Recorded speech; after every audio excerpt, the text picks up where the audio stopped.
இப்ப வரைக்கும் அலைட் போர்ஸ்ல என்னை விட ஸ்ட்ராங்கான வின்ஸ்டைல் யூசர் யாரும் கிடையாது. அப்படியா? அப்ப நான் யாரு?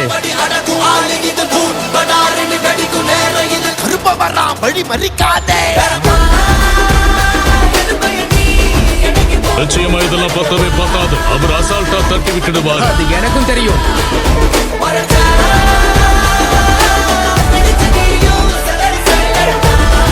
ஓகே, அவர் திரும்ப வரும்போது,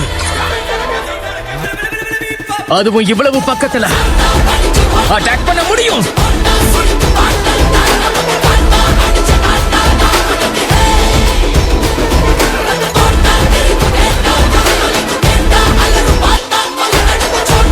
அவருடைய வலது கையை எப்படியாவது அட்டாக் பண்ணணும்.